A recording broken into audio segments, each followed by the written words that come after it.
Toutes et à tous. Donc la liste des 23 joueurs pour les 3 matchs qui nous attendent: France, Bosnie, Ukraine, France et France, Finlande. Gardien de but, Hugo Loris, Mac Maignan, Steve Mananda.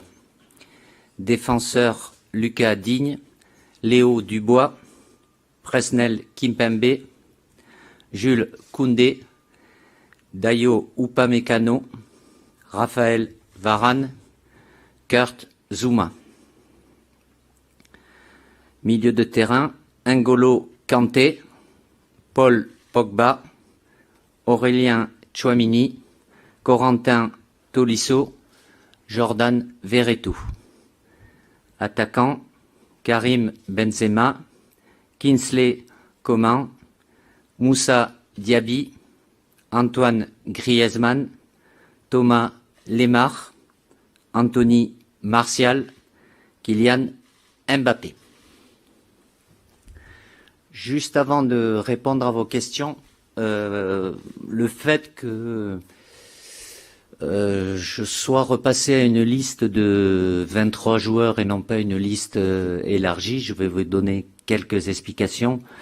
Je considère que la frustration des joueurs qui sont en tribune est grande, trop grande, et forcément ça a un impact plutôt négatif sur l'ensemble du groupe.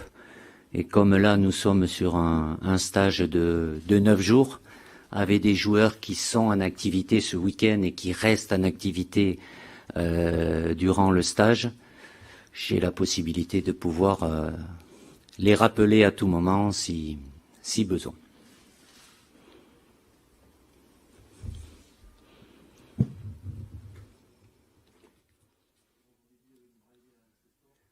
Sur l'absence de Olivier Giroud, qui a été buteur en match amical de pré-saison, qui a joué tout le match lors de la première journée de Serie A, est-ce que son absence est synonyme finalement d'une page qui se tourne en sélection, au-delà du simple critère du temps de jeu, important à tes yeux évidemment?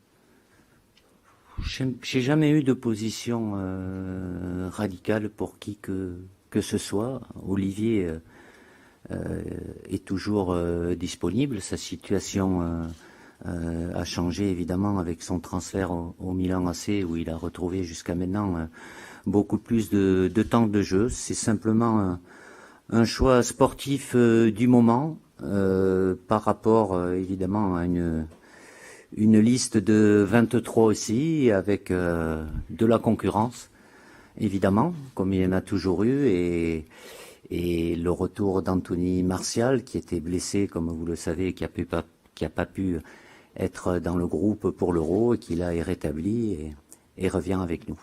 Mais c'est pas se projeter, c'est mon choix aujourd'hui. Après, à Olivier de continuer à être performant, et évidemment, il reste toujours disponible pour l'équipe de France. Bonjour Didier, Hugo Delon du journal L'équipe. L'Euro a révélé un certain nombre de fragilités dans votre groupe en termes d'unité, notamment à travers l'épisode entre Olivier Giroud et Kylian Mbappé. Est-ce que vous pensez qu'avec ce rassemblement, au début de ce rassemblement, il y a besoin d'une vaste discussion entre vous et vos joueurs par rapport à cette unité, la nécessité d'être ensemble? Je me réfère aussi à l'épisode entre vous et Paul Pogba lors du 8e de finale. Est-ce que vous avez le besoin de crever les abcès? Merci. Crever les abcès, c'est un bien grand mot. Écoutez, j'ai été amené à communiquer en fin de semaine dernière par rapport à ce qui s'était passé à l'Euro. Je l'ai fait de manière à séparer le fait de ce qui s'est passé à l'Euro et ce qui nous attend, qui est le plus important. Après, les discussions avec les joueurs, j'en ai toujours eu, j'ai continué à en avoir après la compétition aussi. Je peux pas empêcher, je vais pas me battre contre ça, l'interprétation qu'il peut avoir de certaines situations qui peuvent être différentes de l'extérieur par rapport à l'intérieur aussi.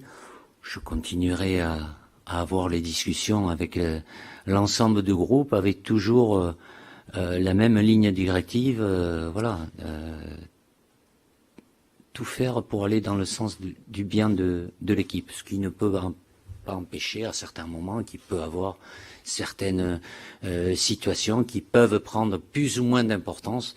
Évidemment, quand le résultat n'est pas là, vous le savez aussi bien que moi, tout ce qui peut paraître futile prend des proportions importantes, trop importantes certainement. Donc, c'est pas en regardant derrière, le plus important pour moi aujourd'hui, je suis là aujourd'hui avec l'ensemble de mon staff, c'est ce qui nous attend. On a un programme qui est chargé, non pas c'est occulter, ça fait partie de l'historique, mais l'important c'est ce qui est devant nous, avec un objectif clair et important, c'est se qualifier pour la Coupe du Monde. Et comme vous le savez, sur ce stage, on est bien servi puisqu'on a 3 matchs en 16 jours, un stage court, 9 jours, voilà, avec des joueurs, certains qui joueront dimanche, il y a pas mal de joueurs qui ont des soucis physiques aussi, qui sont pas disponibles, mais repartir avec toute la détermination et l'envie nécessaire et les exigences du haut niveau. Mais ça passera forcément, comme ça a été toujours le cas, par des échanges individuels et sur un plan collectif aussi. Bonjour Didier, Bertrand Latour, la chaîne L'équipe. Si je compte bien, il y a 4 joueurs qui ne sont jamais venus en équipe de France. Théo Hernandez, Tchouaméni, Verretou ainsi que Moussa Diaby. Pour chacun, pour quelle raison est-ce que vous avez décidé de prendre ces joueurs-là? Merci. Ça va être long la réponse. Mais si je fais ce choix-là, évidemment, c'est par rapport aux joueurs qui sont disponibles. Évidemment, c'est comme c'est la première fois, c'est pas quelque chose d'anodin, mais c'est des joueurs qu'on suit évidemment depuis plusieurs mois, plusieurs années aussi, avec des niveaux de forme qui peuvent varier aussi sur le cours d'une saison. Mais si je les choisi là, c'est parce que j'estime que le potentiel est là. Ils vont découvrir ce groupe, mais ils sont déjà habitués au haut niveau avec leur club. Donc voilà, c'est pas pour faire de la nouveauté. Après, à certains postes, il peut y avoir plus ou moins de concurrence aussi, mais j'ai bien conscience que c'est toujours un moment particulier et merveilleux pour eux. C'est pas tout, c'est une première étape. Mettre le premier pied, après c'est de faire en sorte d'y revenir régulièrement, mais dans des profils différents sur les 4 joueurs. Aujourd'hui, j'estime qu'ils ont le potentiel pour être là. Alessandro Gandesso, Gazzetta. Concernant Verretou en particulier, qu'est-ce que vous attendez de lui? Qu'est-ce que vous pourrez apporter en plus à cette équipe? Et Hernandez, qu'est-ce qui vous a convaincu en particulier de sa saison? Jordan sort d'une très belle saison avec Rome. Il a eu une blessure en fin de saison qui l'a un peu gêné en début de prépa aussi. Je le suis depuis un bon moment. C'est un milieu de terrain plutôt complet qui a cette capacité à marquer des buts aussi, qui est assez régulier dans ses performances. Il fait partie de cette génération comme il y en a d'autres. On l'a peut-être un peu oublié à lui, mais qui avait été champion d'Europe en 2013. Donc voilà, il fait pas partie des jeunes joueurs parce qu'aujourd'hui il a 28 ans, mais de par ce qu'il fait régulièrement avec son club, c'est un milieu de terrain plutôt complet. Théo, évidemment, il est passé par les sélections de jeunes aussi. Il sort d'une belle saison avec le Milan AC. Évidemment, c'est pas vous que je vais dire ça, qui le suivez peut-être plus spécifiquement, avec cette capacité évidemment à être important dans la phase offensive. Il a corrigé certaines choses sur le plan défensif, mais bon, voilà, il fait partie de ces arrières latéraux qui participent beaucoup au jeu et lui aussi, de par la répétition des matchs qu'il a pu faire avec le Milan AC et de maintenir un niveau de performance intéressant. Bonjour Didier, Antoine Maignan pour l'AFP. Qu'est-ce que vous pensez de la situation contractuelle de Kylian? Est-ce que vous avez un avis à lui donner, un conseil à lui donner? Est-ce qu'il vous a sollicité? Et puis en quoi cette situation peut perturber déjà le rassemblement avec la clôture du mercato mardi soir et peut-être aussi les mois à venir si ça se décante pas là dans les prochains jours?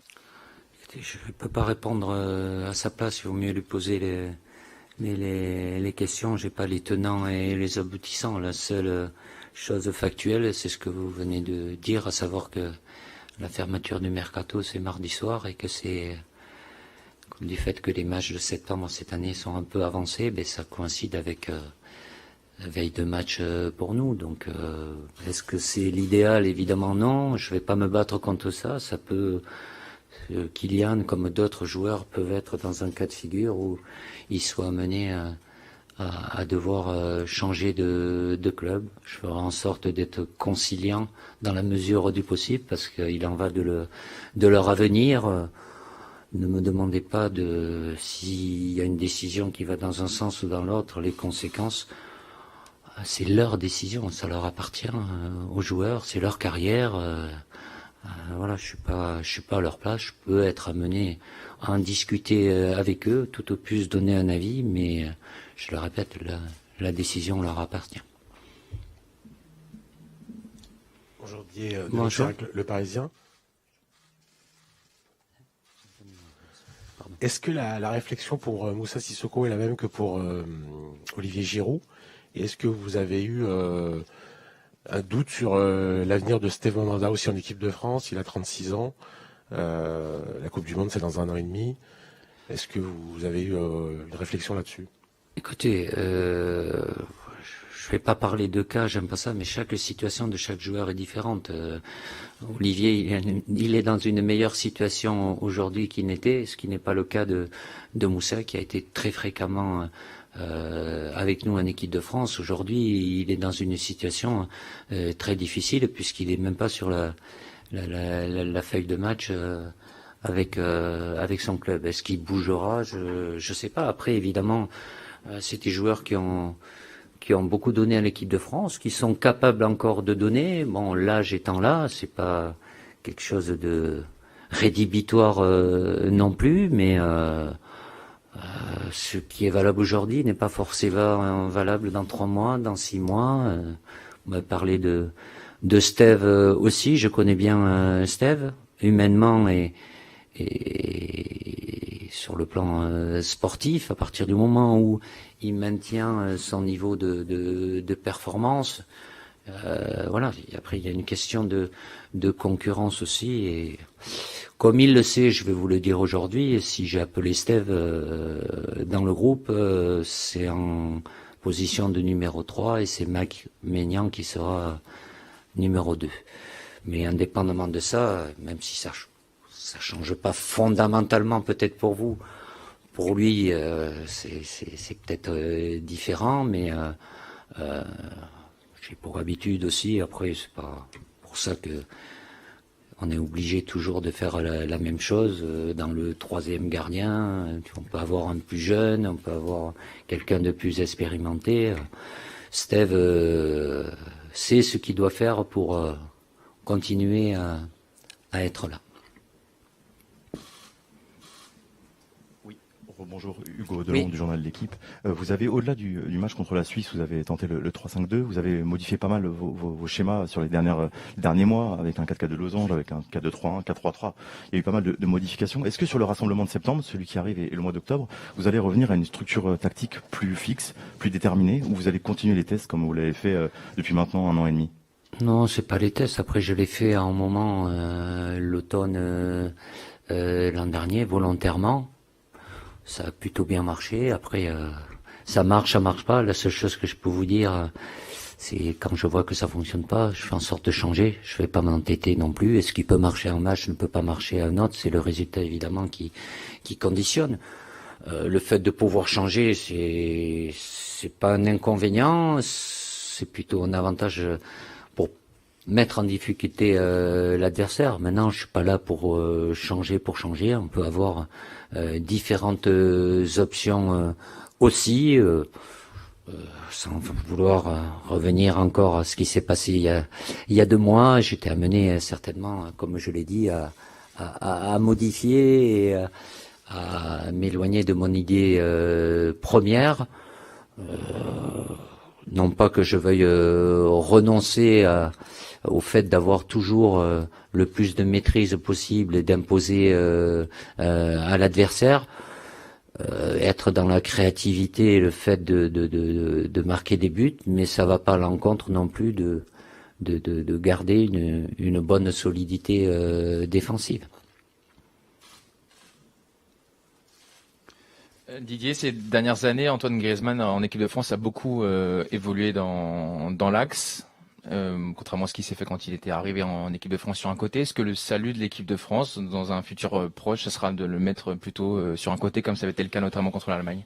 Écoutez, tout dépend où vous placez le curseur.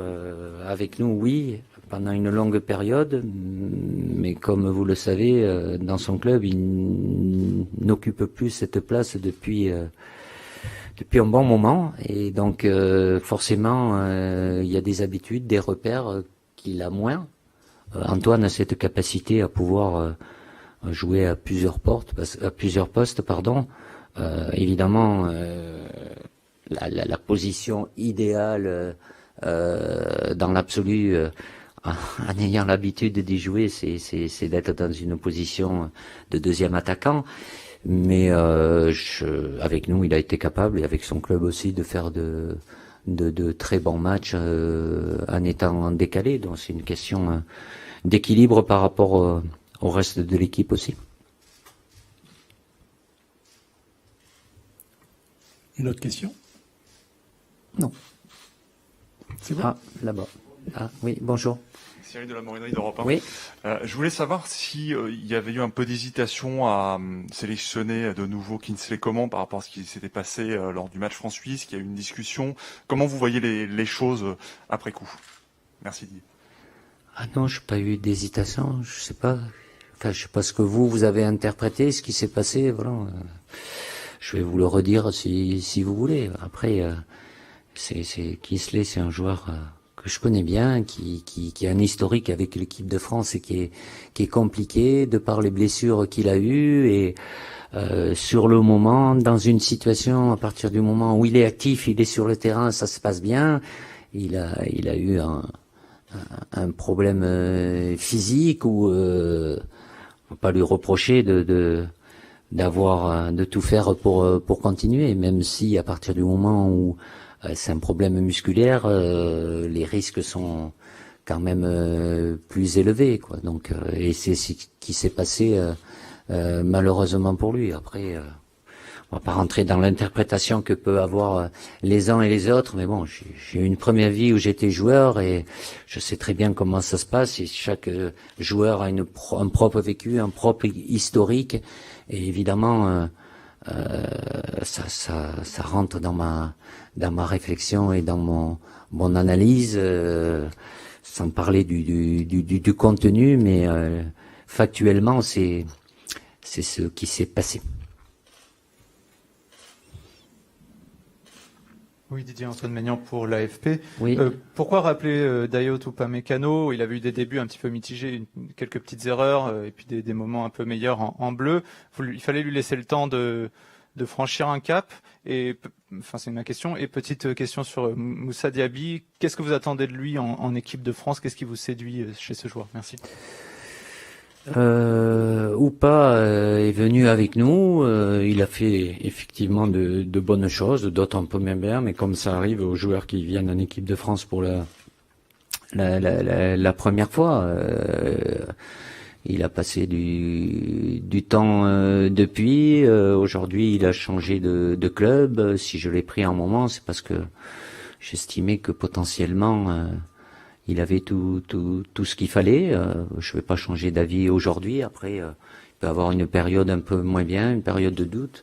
La concurrence qui peut être là aussi, et celle d'aujourd'hui n'est pas forcément d'hier ou celle de demain, mais ce que je pensais de lui au moment où je l'ai pris, je pense la même chose aujourd'hui, et c'est pour ça que je le reprends. Après, c'est Moussa Diaby. Mais Moussa sort d'une très très belle saison avec Leverkusen. On l'a suivi régulièrement avec un profil spécifique où il peut jouer des deux côtés avec cette capacité de volume qui est très très très intéressante. Justesse technique, puisque c'est quelqu'un qui fait marquer et qui marque aussi, donc et il est reparti sur le même niveau en ce début de saison, donc à lui, c'est l'ambition de tous les joueurs d'arriver en équipe de France. Il y est aujourd'hui, à lui de saisir cette opportunité et après derrière de confirmer, bien évidemment. SoFoot. Oui. Quand on regarde la liste, on peut se dire que Jules Koundé va être repositionné arrière droit comme à l'Euro. On l'avait pas forcément trouvé dans sa meilleure disposition parce que c'est pas le poste auquel il a l'habitude de jouer. Pourquoi insister avec lui sur ce côté-là? Est-ce que vous avez échangé aussi avec lui sur ses prestations de l'Euro ou pas du tout? Ses prestations, il a fait un match. Après l'analyse que vous aurez, bon, il a fait le match qu'il a fait. Il y a évidemment cette main qui amène le penalty, qui quand même conditionne certainement un peu ou trop sa performance. Il n'a pas de souci, ça lui arrive assez souvent de jouer dans cette position avec son club, et de la manière dont il évolue, même s'il est positionné axial, souvent il se retrouve sur le côté droit de par la présence de son arrière droit qui est surtout Navas, qui est très très haut, donc c'est un arrière central, mais dans l'historique, il y a beaucoup d'arrières centraux qui ont cette capacité à pouvoir jouer en tant que latéral, et quand, en parlant de ça, sans revenir à l'ancien temps, Lucas Hernandez est un arrière central à la base qui joue à gauche, Benjamin Pavard est un arrière central qui joue à droite, donc c'est pas un souci. Il peut jouer aux deux postes, même si sur cette convocation, de par la présence des défenseurs, il est plus concerné par la position d'arrière latéral. Oui, bonjour, Hugo Delon du journal L'Équipe. L'Euro a révélé aussi parfois un déficit de leadership dans votre formation. On l'a vu notamment en 8e de finale pendant la prolongation. Est-ce que l'enjeu pour vous et votre staff d'ici à la Coupe du Monde, ce sera de faire émerger de nouveaux leaders ou des leaders différents? Merci. Je partage pas du tout votre analyse. C'est pas pour ça que je la respecte pas, mais s'il y a bien quelque chose dont je vais pas me plaindre, c'est d'avoir des leaders et des cadres qui ont joué leur rôle et qui ont tous joué leur rôle. Si le résultat conditionne le fait d'eux, peut-être, mais moi je fonctionne pas comme ça, donc qu'il y en ait des nouveaux qui puissent émerger, ça se fait pas en claquant des doigts. Il y a toujours une ossature de joueurs qui ont une expérience et un vécu qui sont indispensables au haut niveau pour assumer ce rôle de leader. Après, dans le leadership, il y a différentes formes de leaders. Il y en a qui sont plus expressifs, il y a des leaders techniques, il y a des leaders, je peux appeler physiques aussi, mais de ce côté-là, il n'y a pas de manque, de mon côté en tous les cas, ce qui n'empêche pas qu'avec le temps, ceux qui sont jeunes aujourd'hui et qui étaient jeunes hier, et c'est le cas de certains qui sont cadres aujourd'hui, ils ont commencé à un moment à regarder, à écouter pour après prendre le relais. Mais je le répète, dans cette équipe, il y a des leaders, des cadres et qui jouent leur rôle et qui continueront à jouer leur rôle. Et on va prendre une dernière question avec Bertrand Latour de la chaîne L'Équipe. Didier, après l'élimination contre la Suisse, est-ce que vous avez une phase d'hésitation ou de réflexion sur votre envie de continuer avec les Bleus et également votre capacité à pouvoir gagner encore avec cette équipe-là ou pas? Allez, on va revenir sur le passé. On va finir là-dessus, mais bon. Même si, je le répète, le plus important, c'est ce qu'il y a devant. Derrière, c'est dans le rétro. C'est pas ça qui va nous faire avancer. Différentes étapes dans ma réflexion. Déjà, prendre le recul nécessaire pour avoir l'analyse la plus juste et objective. Bien évidemment, après, au fond de moi, à partir du moment où mon envie, ma détermination sont intactes. Ça, c'est quelque chose d'essentiel, la première chose. Et puis parce que, en deuxième étape, je suis convaincu qu'il y a encore de belles choses à faire avec ce groupe-là. Donc ces deux éléments réunis, après la décision, comme vous le savez, appartenait à mon président. Et c'est pour ça que je suis là aujourd'hui.